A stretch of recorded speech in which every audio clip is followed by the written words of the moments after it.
সম্মানিত আল্লাহ তাআলার প্রিয় বান্দারা, হজ সারা বছর হয় না।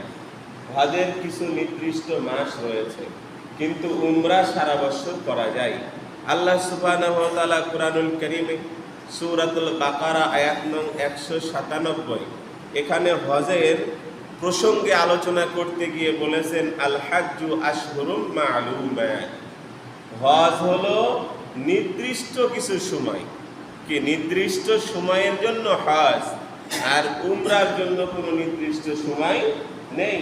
বৎসরের যেই কোনো সময় আপনি উমরা করতে পারবেন, আর হজের জন্য নির্দিষ্ট মাস।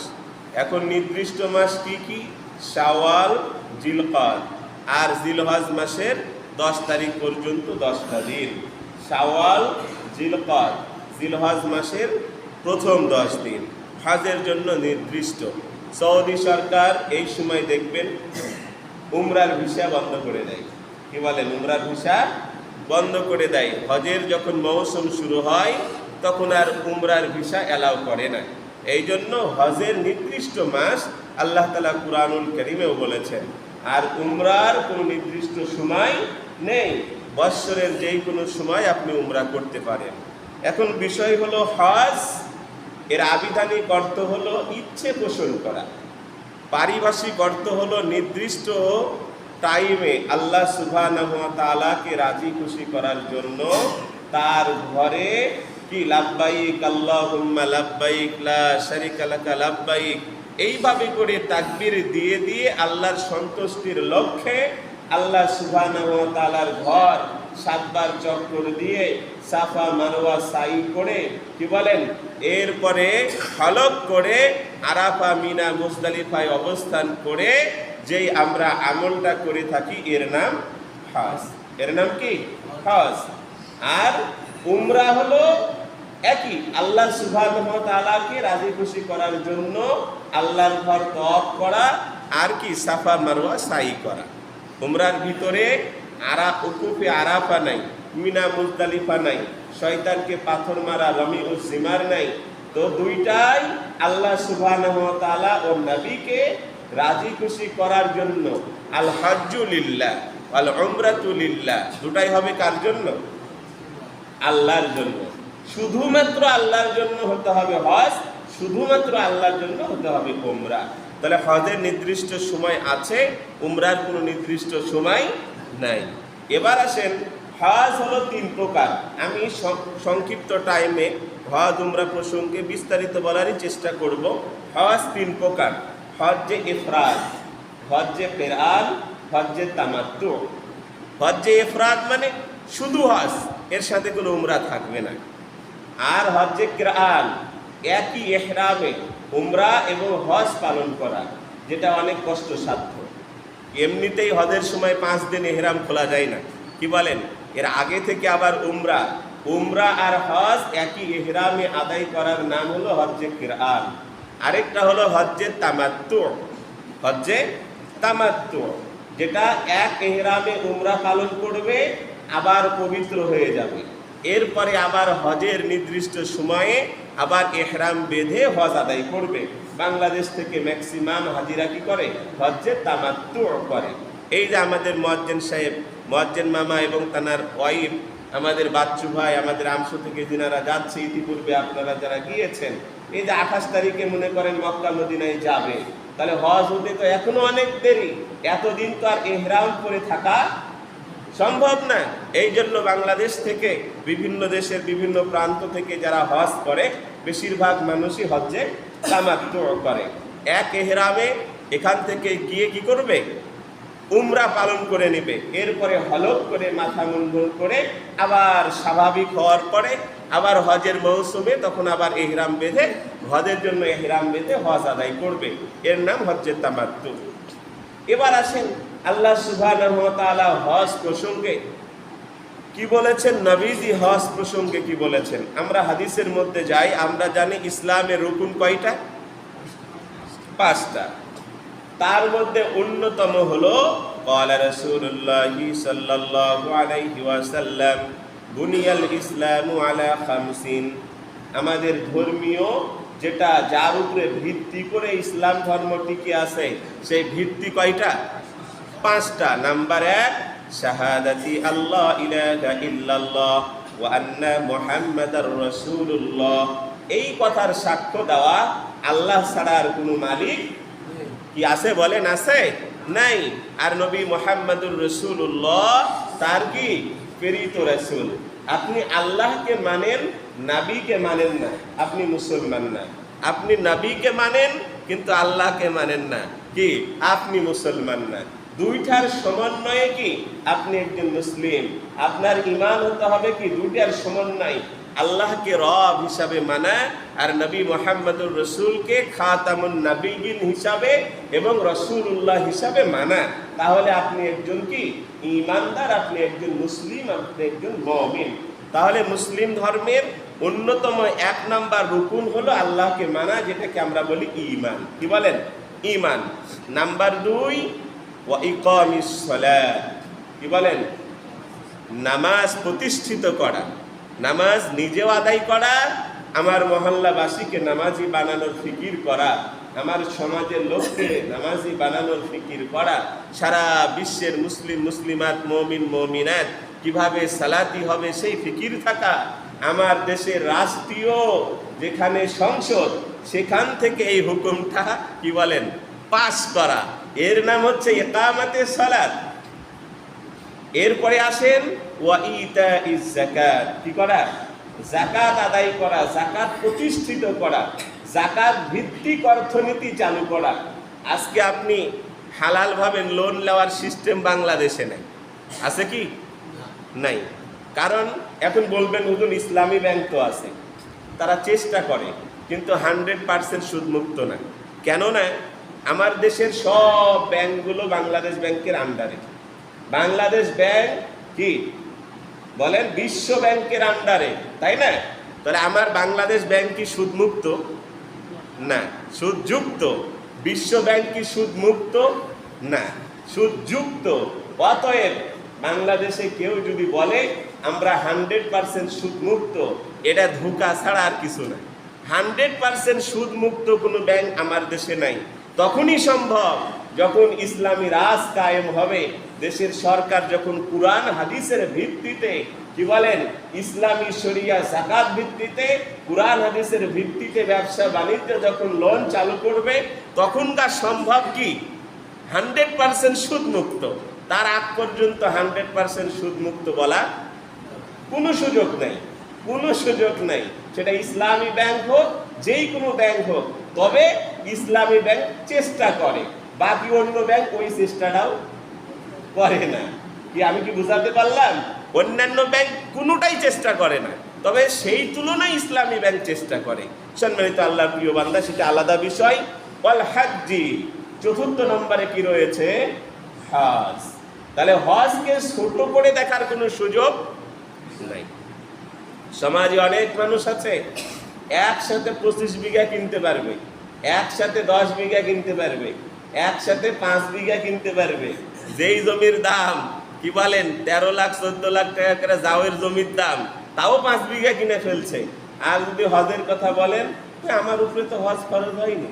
কি হয়নি? আল্লাহর এই বান্দার উপরে হজ ফরজ হয়নি। হজকে ছোট করে বা গুরুত্ব না দেওয়া, এটা কিন্তু হওয়ার কোনো সুযোগ নাই। অন্যান্য ফরজের মতো হজও একটা ফরজ ইবাদত, এখানে গুরুত্ব না দেওয়ার কোনো সুযোগ নাই। নাম্বার 5, ওয়াসাউমি রমাদান। এবার আসেন, তাহলে আমরা হাদিস থেকে পেলাম ইসলামের রুকুন যে 5টি, তার মধ্যে রাওয়াহু মুসলিম, হাদিসটি মুসলিম শরীফে পাবেন, তার মধ্যে একটা হলো হজ। এবার আসেন আল্লাহ সুবহানাহু ওয়া তাআলা কি বলছেন? ওয়ালিল্লাহি আলান নাসি হিজ্জুল বাইতি মান ইসতাতা ইলাইহি সাবিলা ওয়া মান কাফারা ফা ইন্নাল্লাহা গানিয়্যুন আনিল আলামিন। সূরা আলে ইমরান আয়াত নং 97।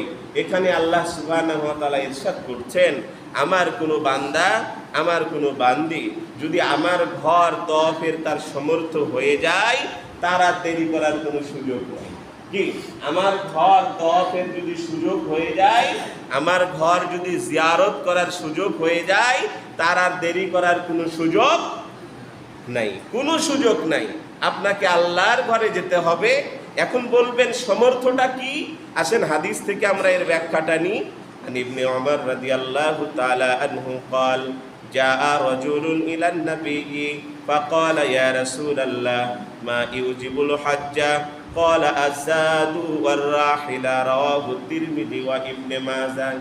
নবীজিকে আব্দুল্লাহ ইবনে ওমর রাদিয়াল্লাহু তাআলা আনহু থেকে হাদিসটি বর্ণিত। ভালো করে বুঝবেন, মাথায় নিয়ে নেবেন, কেউ কোনো বিষয়ে জিজ্ঞাসা করলে যেন আপনি এখান থেকে উত্তর দিতে পারেন। হাদিসটি তিরমিজি ও ইবনে মাজাহ শরীফের ভিতরে এসেছে।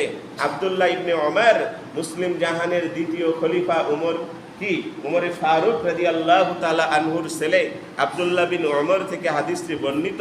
তিনি বলেন, নবীজির দরবারে একজন ব্যক্তি এসে বলল, যা রাজুলুন ইলান নবী, একজন ব্যক্তি নবীজির দরবারে এসে বলল, ফাকাল, সে বলল, ইয়া রাসূলুল্লাহ, ওগো আল্লাহর নবী, মা ইউজিবুল হজ্জা, হজ কাদের জন্য ফরজ? কি বলেন, হজ কাদের জন্য ফরজ?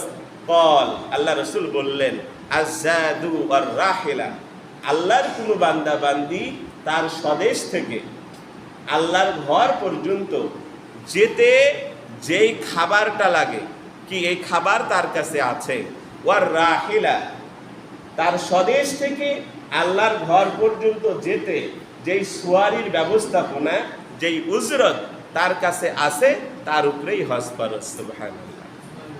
কি বুঝাতে পারলাম? আপনি আপনার দেশ থেকে, আমি আমার দেশ থেকে আল্লাহর ঘরে যাব, যেতে আসতে বাংলাদেশের একটা মানে নিয়ম দিয়েছে, কয়দিনের প্যাকেজ?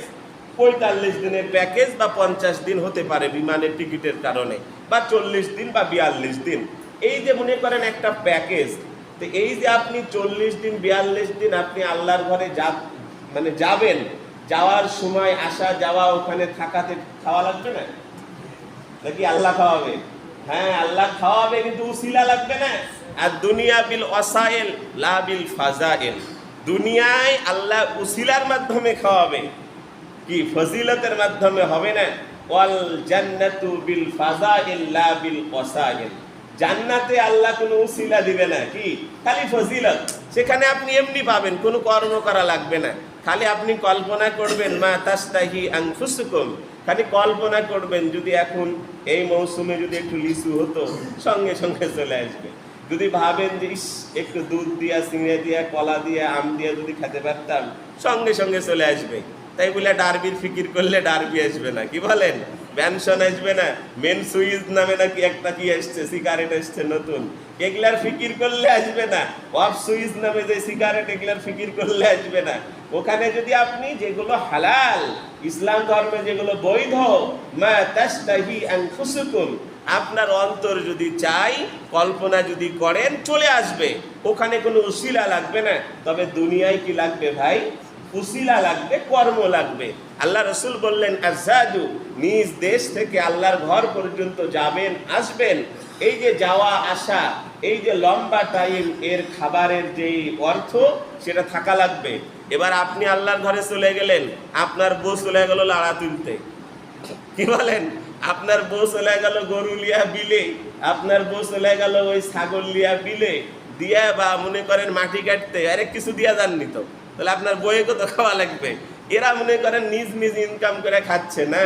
আপনি এই 45 দিন, এই 40 দিন যে আপনি আল্লাহর ঘরে গেলেন, এই 40-45 দিনের রিজিক বা খাদ্য ফ্যামিলিকে দিয়ে যেতে হবে, যেন আপনার পরিবার পর্দার সাথে থেকে সে এই 40 বা 42 বা আপনি আসা পর্যন্ত খাবার সে খেতে, কি বলেন, পারে। এটা আপনি ঘরে ব্যবস্থা করার পরে আপনার যাবার খাবারের ব্যবস্থা আছে, আর রাহিলা, সুয়ারির ব্যবস্থা আছে। এখন তো বেশ সহজ হয়ে গেছে, কি বলেন? এখন তো 5-6 ঘন্টায় যেতে পারেন, আগে তো 6 মাস লাগতো। যারা পায়ে হেঁটে গেল, এই যে আলিফ মাহমুদ, কি বলেন, সে তো গত বছর 23 সালে বের হয়েছিল, ইদানিং আবার গতকাল আফ্রিকা থেকে হজের ভিসা নিয়ে আবার মক্কায় ঢুকেছে। তো এদের না পায়ে হেঁটে গেলে 9 মাস 10 মাস লাগবে, আর ওই অন্যান্য ভাবে যারা আগে যেত তার 6 মাস লাগতো। কিন্তু এখন তো আর এত লম্বা টাইম লাগে না। তবে আপনি যে যাবেন, এর জন্য খরচ আছে না। সম্মানিত আল্লাহর প্রিয় বান্দারা, একটা কথা বলি, মনে রাখবেন, হুজুররা যে মাঝে মধ্যে বলে যে হুজুর আপনারা সরকারের বিরুদ্ধে বলেন, সরকারের বিরুদ্ধে হুজুররা বলে না, উলামা ইকরাম বলে না, হক কথা বলে, এই জন্য সরকারের বিরুদ্ধে যায়। এই সরকার যদি জামাত ইসলামের হয় তাও হক কথা বললে আর বিপক্ষে যাবে। এ যদি হাত পাকার সরকার হয় চর্ম নাই, যদি হক কথা বলেন তাও আর বিপক্ষে যাবে। আর নৌকা ধানের তো যাবেই, কি বলেন, নাঙ্গলের তো যাবেই। বিষয় হলো, এবার আসেন একটা যেটা বর্তমান এই 24 সালের যেটা, সেটা আমি আপনাদেরকে বলি। আপনি মক্কা মদিনায় যাবেন ট্যুর ভিসাতে, ঘুরতে যাচ্ছেন। কি ভিসাতে? ট্যুরিস্ট হিসাবে ঘুরতে যাবেন। আপনার বিমান ভাড়া 60,000। কয় হাজার? আপ ডাউন বিমান ভাড়া কয় হাজার? 60,000। 30 60। আপনি উমরার ভিসাতে মক্কা মদিনায় যাচ্ছেন বাংলাদেশ থেকে।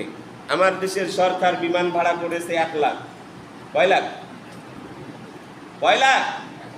আপনি হজের প্যাকেজে যাচ্ছেন, আমার দেশের সরকার বিমান ভাড়া করে, বিমানের মূল্য নিচ্ছে 1,96,000। তাহলে আমার দেশের সরকার কি ধর্মকে সহজ করলো না কঠিন করলো? যে মানুষ কি আর হজ করতে যাবে না ঘুরতে যাবে? কি বলেন, মানুষ কি উমরা করতে যাবে না ঘুরতে যাবে? একই দেশ। ভালো করে বুঝেন, এটা একবারে চূড়ান্ত হক কথা। অনেকে হজম করতে পারবেন না, যারা অন্ধভক্ত সরকারের, তারে পেটে হজম হবে না, আরে বদ হজম হবে, আরে ডম্পেরিডন লাগবে। কি বলেন, ওরা তো হজম করতে পারে না, খালি হুজুর কি বললো এটাই ওরা দেখে। কিন্তু চূড়ান্ত সত্য কথা, আপনি হজের প্যাকেজে যাচ্ছেন 1,96,000। একই দেশ, একই বিমান, একই জায়গা। একই দেশ, একই বিমান, একই জায়গা, 1,96,000। আবার উমরাতে যাচ্ছেন, একই দেশ, একই বিমান, একই জায়গা, 1 লাখ। এবার ঘুরতে যাবেন, মনে করেন একই দেশ, একই বিমান, একই জায়গা, মাত্র 60,000। তাহলে আমার দেশের সরকার কি ধর্মকে সহজ করলো না কঠিন করলো? তাহলে মানুষ কি ধর্ম পালন করবে না ঘুরতে যাবে খালি? কি বলেন, ঘুরতে যাবে, হানিমুনে যাবে, গার্লফ্রেন্ড বয়ফ্রেন্ড এরা যাবে, ওখানে ডেটিং এ যাবে, যে যাই রসুলের দেশে যাই ঘুরে আসি গে, চলো ঘুরতে যাবে। উমরা আর হজে যাবে না, কারণ সরকার তো এটাকে সহজ করলো না। কি করলো আরো? বরং উচিত ছিল ঘুরতে গেলে 1,96,000। কি বলেন, হজে গেলে 1 লাখ, উমরাতে গেলে 60,000। আপনি একটা সিস্টেম করেন, তাহলে মানুষ আর ঘুরতে যাবে না, বরং উমরাতে যাবে, হজে যাবে। ওখানে যে আল্লাহর রসুল আল্লাহর ঘর তওয়াফ করবে, রসুলের রওজায় সালাম দিবে। শুনেন, ওখান থেকে এসে 2-1 জন খারাপ হতে পারে, সবাই কিন্তু খারাপ হয় না। কারণ আল্লাহর ঘর তওয়াফের একটা আলাদা স্পেশাল ক্ষমতা আছে। নবীর রওজার পাশে গিয়ে ইবাদত করার আলাদা একটা মজা আছে, যেই মজা আর কোথাও আপনি পাবেন না। এর বিনিময়ে হলেও এসে দেখবেন সে আর অত খারাপ থাকবে না। 2-1 জন খারাপ থাকতে পারে, সবাই তো আর হবে না। কিন্তু সবাই ঘুরতে গেল, তাহলে তো ভালো হওয়ার আর কোনো সুযোগ থাকলো না। কিন্তু আপনি যদি ধর্মটাকে সহজ করে দিতেন, তাহলে সে এসে ইবাদতটাকে আরো সহজ হয়ে যেত না? তার জন্য আল্লাহর ঘর জিয়ারতটা সহজ হয়ে যেত, নবীর রওজায় সালাম দেওয়াটা সহজ হয়ে যেত। সম্মানিত আল্লাহর প্রিয় বান্দারা, তাহলে আল্লাহ রসুল বললেন যে আযাদু আর রাহিলা, যাওয়া আসার খরচটা থাকা লাগবে, তাহলে আপনার জন্য হজ খরচ, তাহলে আপনার জন্য হজ। আচ্ছা, এখানে কি বললো যে বেটা বড় হলে বিয়ে দিলে গা, বিটির বিয়ে দেওয়ার পরে গা, চুল পাকে গেলে গা, কি বলে দাঁত 2-1টা ঝরে গেলে গা। এই কালকে গেলাম, কালকে হজের যেটা যে আমাদের ফারুক ভাইয়ের ওখানে ছিলাম, ওনার মাধ্যমে এবার 43 জন যাচ্ছে হজে। বেশিরভাগ মানুষের বয়স 55, 60, 65। 55, 60, এরা আর কি হজ করবে, কি আর উমরা করবে? আমার মতো মানুষ এশার সালাত আদায় করে আমরা হোটেল থেকে বের হতাম 1 ওযু দিয়া, এরপরে যা ইবাদত করে, তাহাজ্জুদ পড়ে, মাকামে ইব্রাহিমে নামাজ পড়ে, এরপরে হাতিমে নামাজ পড়ে আল্লাহর ঘরে সুমা দেওয়ার চেষ্টা করেছি 7 দিন, তারপরে পারেছি 1 দিন। 7 দিন চেষ্টা করে কি পারেছি 1 দিন। 1-1টা ধাক্কা চলে যেতাম 4 হাত 5 হাত দূরে, আর আসার মতো শক্তি থাকতো না। আর আপনি যাচ্ছেন 55, 60, আপনার এখান নিচ তালা দিয়ে চুমা দিতে হবে না, আপনার এক উপর তালা দিয়ে ফ্লাইং কিস করতে হবে। কি কিস? ফ্লাইং কিস, মানে ওই যে এইভাবে তাকায় এইভাবে চুমা খাবে। ওয়াক আর যায় হাত দিয়ে শুয়াও দেখার সুযোগ হবে না, অত সহজ না। এই জন্য তো বয়স যখন তাগড়া থাকবে তখন যাবেন হজে, তখন যাবেন উমরায়, আলাদা মজা পাবেন। এই যে মনে করেন ত্বক, 7 বার চক্কর দিবেন, বেশি না হলেও ধরেন 8 কিলো। কারণ কাজ দিয়া তো আপনার ঘোরার সুযোগ নাই, আপনাদের তো ঘুরতে হবে। আপনারা তো দেখেন, যদি একতলার মধ্যে ঘুরে না 2 তালা দিয়া হলে তো কি প্রায় 13 কিলোমিটার। ওই যে দূর দিয়ে 2 তালা দিয়ে 3 তালা দিয়ে যদি ঘুরেন আর কাজ দিয়ে যদি ঘুরেন তাও 7.5 কিলো 8 কিলো ধরেন। এবার আসেন সাফা মারোয়া সাই করবেন, নিম্নে 5 থেকে 6.5 কিলো হাঁটতে হবে। তাহলে তপ করবেন, এখানে ধরেন নিম্নেরটাই ধরলাম 8 কিলো, আর সাফা মারোয়া সাই করবেন 5 কিলো, হলো কত? 13 কিলো। আপনার এই একসাথে 60 লক্ষ মানুষ নামাজ পড়ে, এত বড় একটা এরিয়া, এর মধ্যে কোনো যানবাহন চলে না।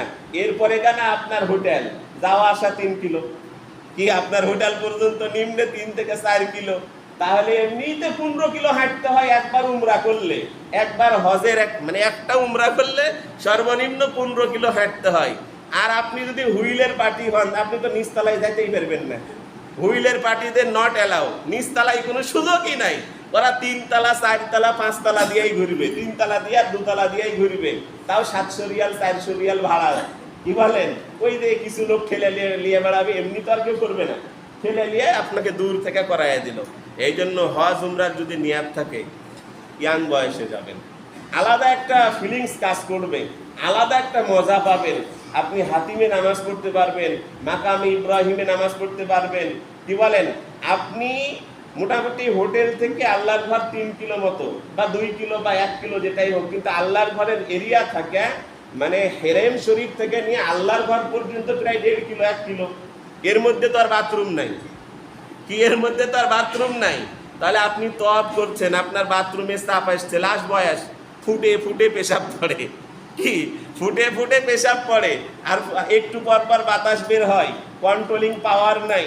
তাহলে আপনাকে আবার পেশাবখানায় যেতে হবে, তাহলে আবার 1.5 কিলো হাঁটতে হবে। তো যাবেন 1.5 কিলো, আসবেন 1.5 কিলো, ইবাদত করবেন কখন? তাহলে খালি ওযু করতে করতে তো আপনার সময় শেষ। আপনি ইবাদত করবেন কখন? কি কথাটা কি বাস্তব না বলেন? তাহলে আপনাকে সময় থাকতে যেতে হবে। আল্লাহ রসুল বললেন, যদি কারো টাকা থাকে যাওয়ার আর খাবার, সে হজে যাবে। এবার আসেন হজ আর উমরার ফজিলত কি? মান হাজ্জা লিল্লাহ ফালাম ইয়ারফুস ওয়ালাম ইয়াফসুক রাজাআ কায়াউমিন ওয়ালাদাতহু উম্মুহু, রাওয়াহুল বুখারী। আল্লাহর কোনো বান্দা বান্দি হজে গেল, উমরাই গেল, ফালাম ইয়ারফুস, শর্ত হলো কোনো প্রকারের গুনাহের কাজে জড়িত হতে। গত পরশুদিন চ্যানেলে দেখেছেন, বিবিসি চ্যানেল থেকে শুরু করে সব জায়গায় আল্লাহর বান্দা হজে যাচ্ছে, সন্দেহ হয়েছে। এবার ওর লাগেজ খুলে দেখা গেল 1 কার্টুন ডার্বি। কয় কার্টুন? 1 কার্টুন সিগারেট, 2 কেজি হচ্ছে জর্দা। 45 দিন থাকা লাগবে না? কি বলেন? 45 দিন তো থাকা লাগবে। তো ওই বান্দা ওখানে যে এত দাম মেলা, একটা সিগারেট 5 রিয়াল দিয়ে যদি কিনে খান, 5-30 সর্বনিম্ন এখন 32 টাকা 34 টাকা আপ ডাউন করছে। 34 টাকা, আমরা 34 টাকা দিলে ওরা দিবে 1 টাকা, তাহলে 5 রিয়াল 30 করে ধরলাম, 5-30 150, তাহলে একটা সিগারেটের দাম 150 টাকা। তাহলে আপনি এখান থেকে বান্ধে লিয়ে গেলে আপনার টাকা পয়সা গেল না? আল্লাহর বান্দা অনেক হিসাব করেই বান্ধে নিচ্ছে 1 কার্টুন। কি বলেন? কারণ আপনি জর্দা ছাড়া থাকতে পারেন না, তাহলে ওখানে তো জর্দার দাম মেলা, আপনি এমনিতেই ওই 1 কেজির 2টা প্যাকেট বান্ধে নিয়েছে, ওখানে যা তো খাওয়া লাগবে। কি বলেন? যদি এই ধরনের আপনার এখনো চিন্তা ভাবনা থাকে, আপনার তো হজ করার দরকার নাই। কি বলেন? দরকার আছে বলেন? এগুলো বান্ধে নিয়ে যাচ্ছে হজে, নাউজুবিল্লাহ। এই জন্য ফালাম ইয়ারফুস, কোনো গুনাহ মুলুক আচরণ যদি না করে, ওয়ালা ফুসুকা, কোনো প্রকারের অশ্লীল কথা বলা যাবে না। কোনো প্রকারের অশ্লীল, কোনো প্রকারের খারাপ, কোনো প্রকারের কি বলেন গালিগুলাজ, এগুলো করা যাবে না। এই শর্ত সাপেক্ষে যদি আল্লাহর কোনো বান্দাবান্দি হজ উমরা করে, রাজা কায়াউমিন ওয়ালাদাতুহু উম্মুহু, একটা সন্তান আজকে জন্মগ্রহণ করলে যেমন তার গুনাহ থাকে না, আল্লাহ তাআলা তাকে হুবাহু ওইরকম নিষ্পাপ করে দেয়। শর্ত সাপেক্ষে। কি বলেন? আমরা মাকামে ইব্রাহিমে নামাজ পড়ে, রিয়াদ আলী ভাই, আমি জাইদুল হুজুর বসে আছি, এক আল্লাহর বান্দা ইবাদত করছে, কুরআন পড়ছে, হঠাৎ কি বলেছে? রায়গা যায়, ওই যে জিদান একবার ঢিস মারিছিল না একজনকে বিশ্বকাপে, একবার এহরাম বেঁধে আছে, যাকে মারলো সেও কিন্তু এহরাম বেঁধে আছে, দৌড়ে দেয়, মাথা দিয়ে ঢিস মেরে ওকে উল্টায় ফেলে দিল। মানে আর কন্ট্রোল করতে পারলো না, হাত দিয়া ব্যবহার করেনি, পা ব্যবহার করেনি, করেছে কি মাথা। এই জন্য এরকম রাগ যাতে ওখানে কন্ট্রোল করতে হবে। আপনি যতই রাগী হন, আপনি বসে আছেন বা আপনি গেছেন, আপনি ইহরামের কাপড় পরেছেন, কি আল্লাহর ঘরের মেহমান আপনি। এই জন্য ওয়ালা ফুসুকা, কোনো প্রকারের এই ধরনের আচরণ যদি না করে হজ উমরা করে আসে, আপনি একজন নিষ্পাপ। সুবহানাল্লাহ। এদের সম্মান কি আল্লাহ রাসূল বলছেন, قال رسول الله صلى الله عليه وسلم إذا لقيت الحج فسلم عليه وصافحه ومره أن يستغفر لك قبل أن يدخل بيته فإنه مغفور له। আল্লাহ রাসূল বলছেন, যদি শুনো তোমাদের মহল্লায় কেউ হজ থেকে আসছে, উমরা থেকে আসছে, করবা কি? আল্লাহ রাসূল বলছেন, ইদা লাকিতাল হজ, হজ আদায় করে আসনেওয়ালা ব্যক্তির কাছে তুমি যে সাক্ষাৎ করবা, ফাসাল্লিম আলাইহি, তাকে কি দিবা? সালাম দিবা। এরপরে ওয়াসাফিহু, তার সাথে মুসাফা করবা। কি বললেন আল্লাহ রাসূল?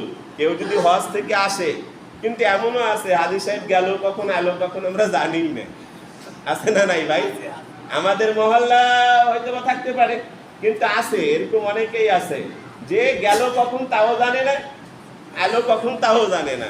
যদি জানতে পারেন তাহলে আপনার কাজ এটা, আর না জানতে পারলে যখন দেখা হবে তখনই সেরে নেবেন, রাস্তাঘাটে যখন যেখানে দেখা হবে তখন সেরে নেবেন, আর জানতে পারলে সেটা এইভাবে করবেন।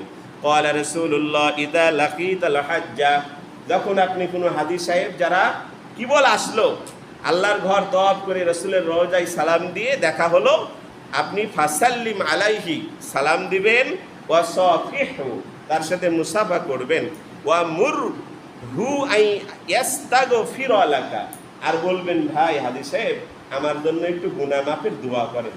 সুবহানাল্লাহ। কি গুনাহ মাফের কি করেন? দোয়া করেন। ক্বাবলা আইয়াদখুলা বাইতা, ঘরে ঢোকার আগে এই কাজটা সারতে হবে কখন? কারণ ঘরে ঢুকে গেল না, ফিতনা ফাসাদ শুরু হয়ে গেল। আপনি তো ঘরে ঢোকার আগ পর্যন্ত মুসাফির, আপনি ঘরে ঢোকার আগ পর্যন্ত আল্লাহর ঘর তওয়াফ করে এসেছেন, একটা আলাদা ইমানি নূর কাজ করবে, ইমানি পাওয়ার কাজ করবে। তবে যদি ওগুলা বান্ধে লিয়ে না যান তাহলে না কাজ করবে, মানে এগুলা বান্ধে লিয়ে যায় কাজ সেরে আবার আপনি আসছেন, তাহলে তার কাজ হবে না। যদি হজ হজের মতো হয়, যদি উমরা উমরার মতো হয়, আর এভাবে যদি আসে, বাড়িতে ঢোকার আগে তার সাথে কি করতে হবে? এই করা কাজ সেরে নেবেন। কেন? ফাইন্নাহু মাগফুরুল লাহু, কারণ আল্লাহ তাআলা উনাকে মাফ করেছে। সুবহানাল্লাহ। এই জন্য যদি সমর্থ থাকে ভাই, 2-1 বিঘা জমি না হলে কমই কিনলেন, সমস্যা কি? আল্লাহর ঘরটা একটু জিয়ারত করে আসেন, নবীর রওজা একটু জিয়ারত করে আসেন। কি বলেন? পারা যাবে ইনশাআল্লাহ? না হলে একটা বাড়ি কমই বানালেন, না হলে একতলা কমই বানালেন, 5 তলার ফাউন্ডেশন দিয়েছেন, ভালো কথা, 4 তলা হয়েছে, হোক, আর একতলা দরকার নাই, ঘুরে আসেন। আপনি 2 তলার ফাউন্ডেশন দিয়েছেন, 1 তলা হয়েছে, আর একতলা করাই লাগবে এমন তো না। আল্লাহর ঘরটা একটু ঘুরে আসেন, নবীর রওজায় একটু সালাম দিয়ে আসেন।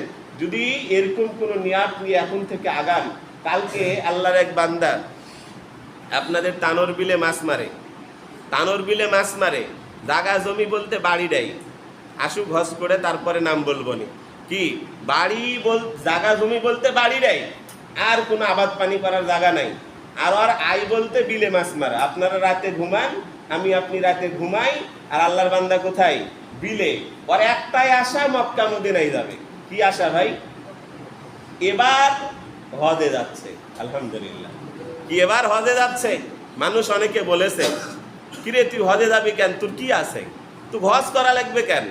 বরং ওই টাকাটা দিয়ে 1 বিঘা জমি কিন, কি 2 বিঘা কটলে 3 বিঘার প্রজেক্ট কর।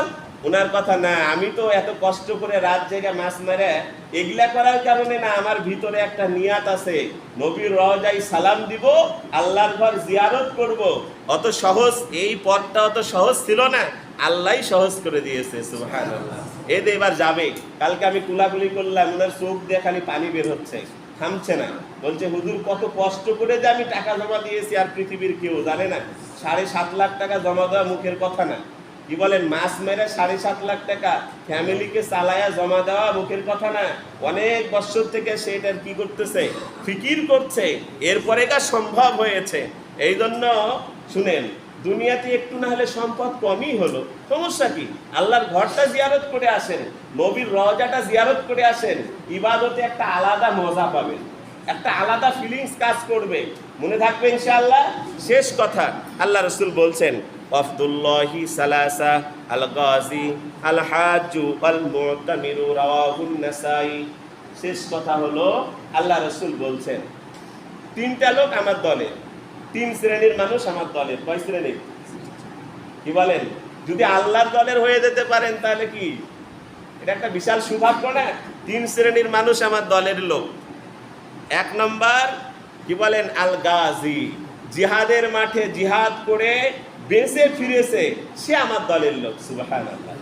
কি বলেন? সে আমার দলের লোক, কারণ সে মরার জন্য প্রস্তুত হয়েই তো জিহাদে গিয়েছিল, যে আমি যদি আল্লাহর রাস্তায় জিহাদ করতে করতে মারা যায় আমি শহীদ, কিন্তু আল্লাহ তাকে হায়াত দিয়েছে তাই সে বেঁচে ফিরেছে, এই জন্যই তো সে আমার দলের লোক। সুবহানাল্লাহ। কোন দলের লোক হওয়ার জন্য ভাই মাথায় ফিকির থাকা লাগবে? কোন দল? আল্লাহর দল। দুনিয়ার এগুলা দলের নেতা নেত্রী, দুনিয়ার দলের এগুলো যত যা দেখছেন, এরা নিজেরাই তো ইয়ানাফসি করবে। আপনার আর কি সুপারিশ করবে? আপনার আর কি সাফাত করবে? কোনো লাভ নাই এদের পিছনে ঘুরে। আপনার ছেলে মেয়ে নেতার পিছনে ঘুরে, আর নেতার ছেলে মেয়ে বিদেশে পড়ে, তাই না? আর আপনার গুলা ঘুরে ঘুরে ওই নেতার কি বলেন একটা ফেলে দেওয়া সিগারেট খাচ্ছে, মাঝে মধ্যে সিগারেট বা ওই বিভিন্ন জিনিস কিনার টাকা দিচ্ছে, এগুলো নিয়ে আপনার ছেলে মেয়ের জীবনই বাতিল, আপনারও জীবন বাতিল। এই জন্য আমি বলবো আপনাদেরকে, আল্লাহর দলের লক্ষণ এক নম্বর, যদি আল্লাহর দিনের অবমাননা হয়, যদি শুনতে পান, এই যে কিছুদিন আগে কি ফরিদপুরে, না হ্যাঁ ফরিদপুরে ওই যে ঘটনা ঘটলো, ডিবিসি চ্যানেলে নিউজ দেখেছেন, ওই যে মন্দিরকে আগুন দেওয়া কেন্দ্র করে দুইজন মুসলমানকে বাড়িয়ে মারলো না? শুনেছেন তো আপনারা? গত 3 দিন আগে ডিবিসি নিউজে দেখেছেন, তদন্ত ডিবি পুলিশ বের করেছে, মুসলমান আগুন দেয়নি। কে আগুন দেয়নি? যেই দুইজনকে মেরে ফেলা হয়েছে ওই দুইজন আগুন। এবার এখন কথা হলো, সমস্ত হিন্দু মিলে আমার ওই দুই মুসলিম ভাইকে জীবিত করে দিতে পারবে? জীবিত করে দিতে পারবে? তাহলে পারে কি এমন শাস্তি হলো? শুনতে পেয়েছেন? কিছুই শুনতে পাচ্ছেন না। এই জন্য সতর্ক থাকতে হবে, আপনাকে একটু লড়ে চড়ে বসতে হবে। যখন দেখবেন যে দিনের অবমাননা, আমার মুসলিম ধর্মে আঘাত আসছে, আমার একজন মুসলিম ভাই বিপদে পড়ছে, বসে থাকলে চলবে না, মরার নিয়াতে বের হতে হবে, কাফনের কাপড় মাথায় নিয়ে। যদি বেঁচে ফিরেন আপনি আল্লাহর দলের লোক, যদি বেঁচে ফিরেন আপনি আল্লাহর দলের লোক, আর যদি মরে যান আপনি শহীদ। এবার আসেন ওয়াল হাজ্জু, আরেক শ্রেণীর মানুষ আমার দলের, আল্লাহ বলছেন সেটাকে, নবীজি হাদিসে বলছেন যে হজ করে আসলো সে আমার দলে ঢুকে গেল। সুবহানাল্লাহ। আরেক শ্রেণী ওয়াল মুতামিরু, যে উমরা করে আসলো সেও আমার দলের লোক হয়ে গেল। সুবহানাল্লাহ। এই জন্য দুনিয়ার দলের লোক হয়ে লাভ নাই, আপনাকে আল্লাহর দলের লোক হতে হবে। তিনটি, আপনি যেই কোনো জায়গায় যদি ইসলাম ধর্মের কোনো বিষয়ে আঘাত আসে আপনি প্রতিবাদ করবেন। নাম্বার 2, যদি টাকা পয়সা বেশি থাকে আল্লাহর ঘর তওয়াব করে আসবেন। কত টাকা নাই, বর্তমানে 1.5 লাখ টাকা হলেই তো আল্লাহর ঘর তওয়াব করে আসা যাচ্ছে, তো 1.5 লাখ টাকা নাই কার? এখনই জমি কর দিতে চান 1 বিঘে, 2.5 লাখ টাকা লিয়ে নেবে, নাই কার?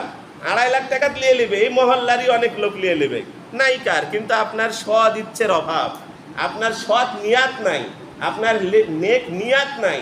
তাছাড়া টাকা প্রায় মানুষেরই আছে, তো আপনি একটু নেক নিয়াত করে, যদি অত টাকা 7.5 লাখ 8 লাখ না থাকে, আপনি 1.5 লাখ টাকা খরচ করে একটু আল্লাহর ঘর ঘুরে আসেন না, দিয়ে আল্লাহর দলের লোক হয়ে যান।